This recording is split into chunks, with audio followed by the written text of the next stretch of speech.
So what's up guys, welcome back to another brand new video. So today we are doing another clinic time and asking questions from Dr. Mama about a very common disease named Naegleria fowleri. It occurs mostly in summer. Let's know the fully information from Dr. Mama. So first of all, what is the effect of Naegleria fowleri and the symptoms of this? अस्सलाम वालेकुम, welcome back to another clinic time. Naegleria fowleri is not a new disease. पुराना जो है वो पुरानी disease है. ये पुराना बैक्टीरिया है और आता ये जो है समर मंथ्स में है. बहुत गर्म मौसम जब हो जाता है तो ये जो है वो फ्रेश वाटर जो कि वार्म वाटर जो होता है, तकरीबन जो है वो 94 डिग्री फ़ारेनहाइट से लेके 120 डिग्री फ़ारेनहाइट तक जो गर्म पानी होता है उसमें ये नेगलेरिया फाउलरी पाया जाता है. जैसे कि रिवर्स में पानी हो गया या लेक्स में हो गया या फ्रेश वाटर स्विमिंग पूल्स में हो गया, उसमें ये नेगलेरिया जो है वो समर मंथ्स में बहुत जल्दी ग्रो करता है. और बॉडी को जब ये इन्फेक्ट करता है तो ये थ्रू द नोज़ जो है वो बॉडी को इन्फेक्ट करता है, बॉडी में इंटर होता है. आप जब नोज़ के ज़रिए जो है वो कॉन्टामिनेटेड वाटर जो है बॉडी में जाता है तो नेगलेरिया जो है वो नोज़ में जो हमारे ओल्फैक्टरी जो रिसेप्टर्स होते हैं, जो कि सूंघने की जो सलाहियत होती है नाक में, उसके जो रिसेप्टर्स बने हुए होते हैं उससे वो अट्रैक्ट होता है नेगलेरिया नोज़ के ज़रिए और फिर जो है वो ट्रैवल करता है through the passage from the nose to the brain. फिर ये दिमाग में जो है वो इंटर हो जाता है. दिमाग में इंटर होता है तो उसके बाद ये जो है वो ब्रेन सेल्स को बहुत बुरी तरह इन्फेक्ट करता है, उनको जो है वो डैमेज करता है और एक तरह से जो है वो सोजिश हो जाती है. दिमाग की जो झिल्लियाँ होती हैं या दिमाग के जो ब्रेन सेल्स होते हैं उनको ये जो है वो ईट करता है. इसलिए इसको ब्रेन ईटिंग अमीबा भी कहते हैं.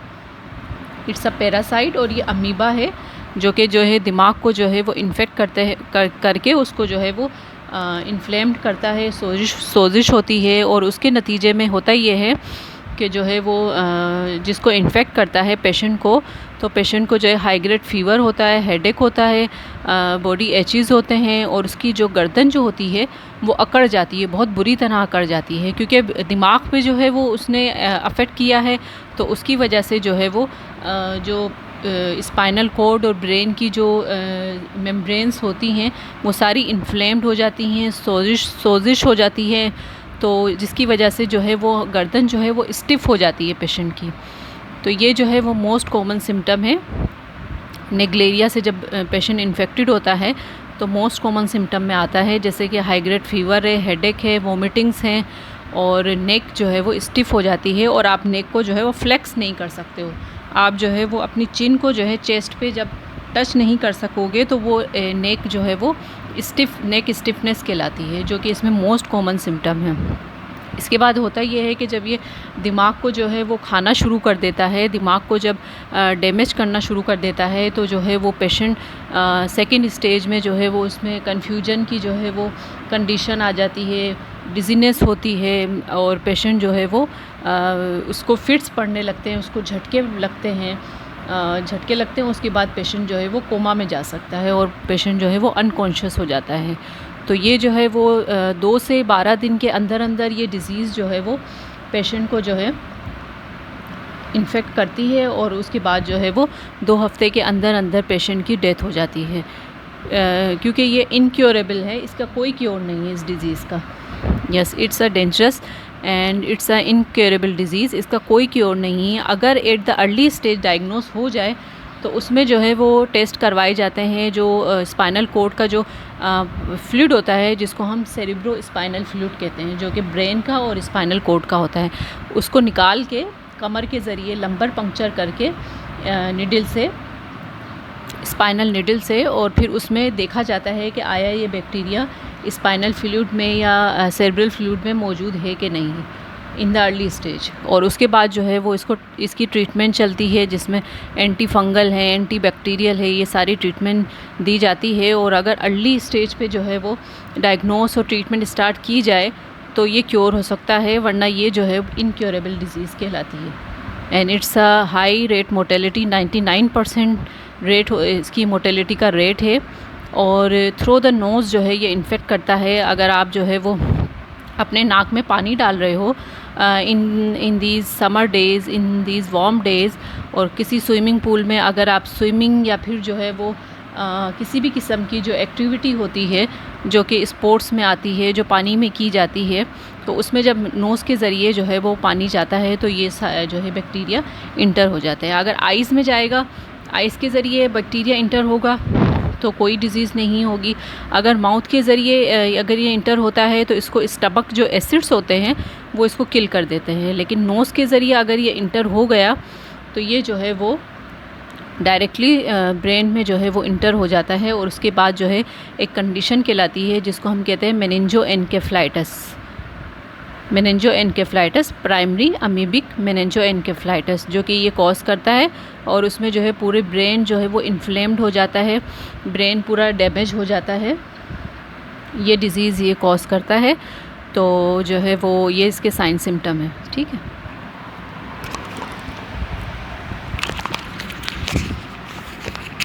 So how can we protect ourselves from Naegleria fowleri?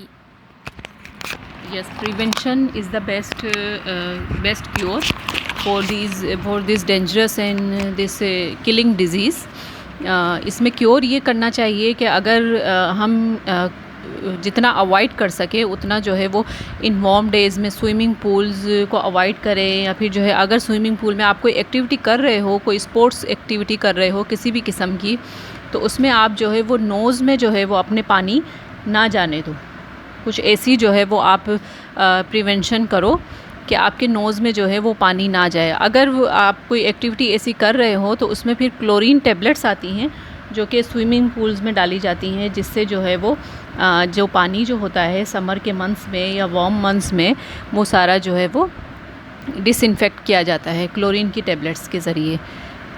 तो जो ये स्विमिंग पूल्स हो गए, रिवर्स हो गए, ओशियंस में नहीं होता ये, जो ठहरा हुआ पानी होता है जैसे पूल्स का हो गया, जैसे रिवर्स का हो गया, या फिर आपकी जो है वो सप्लाई जहाँ से आ रही है, वाटर सप्लाई जहाँ से आ रही है, या जो टैंक के थ्रू जो है वो पानी आ रहा है, जो ठहरा हुआ पानी है, जो फ्रेश है, और जो गर्मी के मौसम में जो है वो एट द हाई टेम्परेचर जो है वो आता है, तो उसमें तकरीबन जो है वो 100 डिग्री फ़ारेनहाइट से जो है वो टेम्परेचर होता है। आपको पता है कि यहाँ की गर्मी कितनी ज़्यादा होती है, तो उसमें ये जो है बहुत जल्दी ग्रो करता है। बाहर के मुल्कों में भी बहुत इसका रेट था, लेकिन अभी पाकिस्तान में बहुत केसेस देखने में आ रहे हैं। पिछले साल भी जो है तकरीबन 15 से 20 केसेस जो है वो नेग्लेरिया के जो है वो रिपोर्ट हुए, और इस साल भी जो है वो अब स्टार्ट होना शुरू हो गए हैं। तो इसमें हमें एहतियात की ये ज़रूरत है कि हमें जो है वो जितना हम प्रिवेंट कर सकें उतना करें।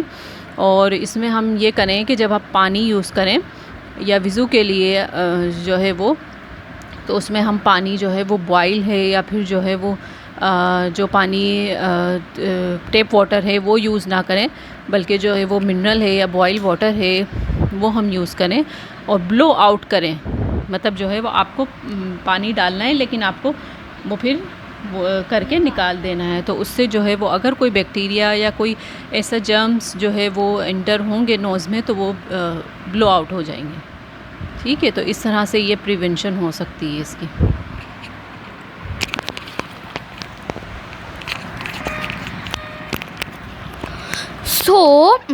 तो क्या ये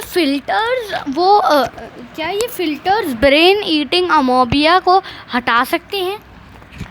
फ़िल्टर्स में जो है वो अगर फ़िल्टर का पानी आप यूज़ कर रहे हैं तो उसमें जो है वो ये डेफिनेटली होगा, क्योंकि जो है वो क्योंकि फ़िल्टर्स भी जो है वो इतना इफ़ेक्टिव जो है वो इसको फ़िल्टर आउट नहीं कर सकते।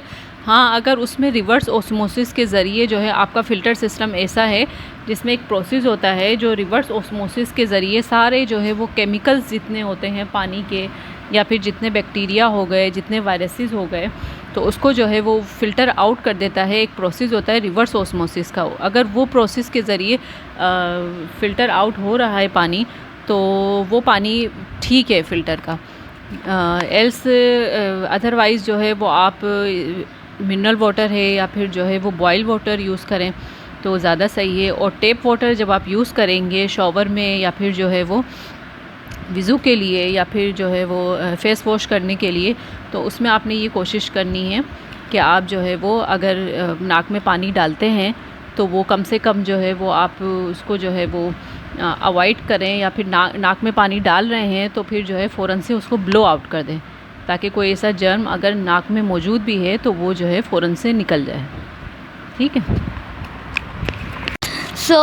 चलिए दोस्तों, हम लोग आस्क करते हैं एक डॉक्टर मामा से, एक बहुत ज़्यादा पॉपुलर डिजीज़ का नाम है इसका कोंगो वायरस। तो होता क्या है ये वायरस?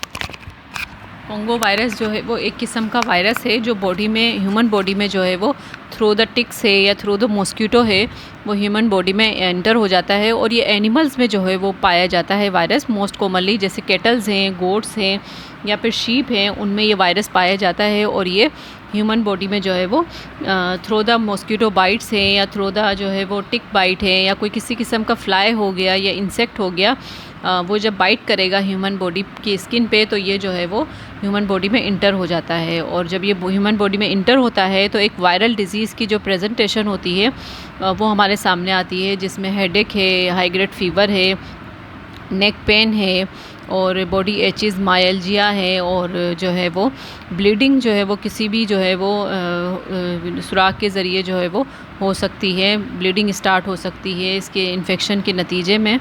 और ये जो है वो एक अगर एट अ टाइम इसको जो है वो डायग्नोस या ट्रीटमेंट ना दी जाए तो ये भी जो है वो इसका भी मोर्टेलिटी रेट काफ़ी हाई है। तो फ्रेंड्स, अब मैं मिलता हूँ आपको अगली क्वेश्चन यही था। So how we can deceive from Congo virus? इसकी जो है वो सेफ्टी लेना जो है वो मस्ट है। प्रिकॉशंस कुछ हैं जो ड्यूरिंग जो है वो कुर्बानी या आफ्टर कुर्बानी जो है वो आप ले सकते हो प्रिकॉशंस, और इस वायरस से जो है वो हम बच सकते हैं, जिसमें जो है वो आप फुल स्लीव जो है क्लॉथ्स हो गए, फुल स्लीव शूज़ हो गए, जिससे आप जो है वो आपकी बॉडी जो है वो एक्सपोज ना हो किसी भी किस्म के इंसेक्ट से, या फिर बॉडी फ्लूइड जो एनिमल फ्लूइड हो गए या एनिमल का जो ब्लड हो गया वो आपको जो है वो कंटामिनेट ना कर सके। तो इसमें आपने फुल स्लीव क्लॉथ हो गए या फुल स्लीव शूज़ हो गए वो पहनने हैं। ग्लव्स आपने जो है वो ड्यूरिंग कुर्बानी जो है वो ज़रूर वेयर करने हैं, और मास्क यूज़ करना है जो कि आपके नोज़ को एंड माउथ को प्रॉपर जो है वो कवर कर सके। और इंसेक्ट रेपेलेंट जो होते हैं जो कि रेजिस्ट करते हैं, इंसेक्ट्स को जो है रेजिस्ट करते हैं कि वो बॉडी के किसी भी एक्सपोज एरिया पे जो है वो बाइट ना कर सकें। तो इंसेक्ट रेपेलेंट जो है ज़रूर अप्लाई करने हैं। और आफ्टर कुर्बानी आपने ये करना है कि जो है वो एज़ सून एज़ पॉसिबल आपने जो है शॉवर लेना है, और जो है वो जी, और जो वेस्ट हो गए, जितने भी एनिमल वेस्ट होते हैं जिसमें जो है एनिमल ब्लड हो गया, एनिमल वेस्ट हो गए या एनिमल फ्लूइड हो गया, उसको आपने प्रॉपर जो है वो उसका डिस्पोज़ल करना है। ये हमने जो है वो जो हम देखते हैं आजकल जिस तरह से जो है आफ्टर कुर्बानी जो है स्ट्रीट्स में जो है वो ये एनिमल वेस्ट जो है पाया जाता है, लोग कुर्बानी करके जैसे तैसे उसको जो है प्रॉपर डिस्पोज़ नहीं होता, तो इससे जो है वो ये वायरल और बैक्टीरियल डिसीज़ जो है वो आफ्टर कुर्बानी बहुत जो है इसका रेट बढ़ जाता है। तो इसलिए इसका जो है प्रॉपर डिस्पोज़ल जो है वो ज़रूर करें वेस्ट का, ताकि किसी भी किस्म का जो एनिमल ब्लड है या एनिमल के जो है वेस्ट है वो हमारी बॉडी में जो है वो उनमें जो वायरस और बैक्टीरिया पाए जाते हैं वो हमारी बॉडी में इंटर ना हो थ्रू द इंसेक्ट्स है या थ्रू द मॉस्किटो बाइट है। तो ये सारी एहतियात करने की ज़रूरत है। Thank you. So I will see you in the next video. So a new surprise is coming, I hope, on next Sunday. So let's end this video, and please follow these safety rules, and like and subscribe, share this video for more information, and tap the bell icon for more notifications. So I will see you in the next video.